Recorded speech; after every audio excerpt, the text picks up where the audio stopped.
So how old is she now? Amina is 5 months old now, which is a really lovely age because she smiles and she laughs and she can put her foot in her mouth. That's brilliant. We should also say right at the top of this that, in fact, Iminu's not my baby. Baby is not my wife. Baby's married to somebody else. My kids are away in Leicestershire. But you were so good at explaining all these issues that we had to have you in the video. In Britain, fewer people are having children than ever before. The total fertility rate in England and Wales has dropped to 1.44, the lowest since records began. In Scotland, it's 1.28, closing in on famously low fertility Japan. All over the country, schools are emptying out or even shutting down. London's primary schools are emptying out particularly quickly. There's been a 20% drop in the number of births here since 2012. And the Royal Free Hospital, in fact, has closed its maternity unit because in Camden there's been a 30% drop in the number of births. At the rate that people in England and Wales are currently having children, every 100 people will have only 52 grandchildren between them. If our birth rate declines to match that of Italy, then only 35. And if it declines even further to match that of South Korea, then only 14. Birth rates are falling because people in Britain are having fewer children than they say that they want to have. And there's lots of reasons for that. Sky-high rents, the cost of childcare, the cost of bringing up kids, all these are different factors. Dude, are you trying to get this? Is that what you're after?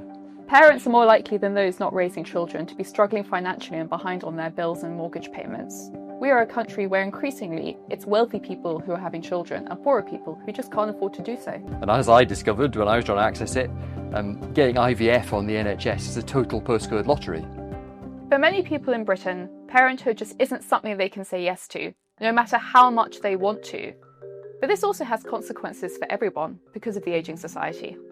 If we had the same ratio of older people to working age people we did just back in 2004, then that would give the Chancellor more than £80 billion free to play with. That would be enough to cut the basic rate of income tax by 13p in the pound. It's the equivalent of everything we spend on defence. But if you roll forward 25 years, then we'll have the same thing but in reverse, and the ratio of older people will push up public spending, and we'll start to have a situation where every budget feels like an austerity budget, with taxes going up and public spending per head going down, as the burden of an ageing society puts crushing pressure on the public finances. So did you want to have kids when you were younger? And how come you ended up having her now? And what is it like trying to bring up baby in London?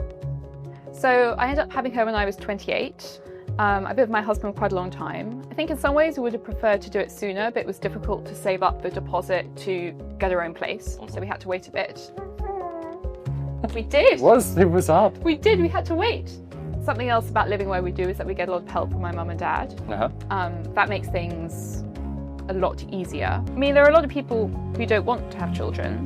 You know, that's always been the case, that will always be the case. But as you say, the issue is that there's lots of people who really do want to be a mum or dad, and they just can't. And when we are in a situation where there are like genuine, serious social and economic consequences from that, it just seems crazy to put barriers in the path of people who actually really want to do this thing. So the main reason we need to fix this is a personal one, and like for loads and loads of people, not being able to have kids or have as many kids as they want to is like the biggest thing in their life, and it's tragic.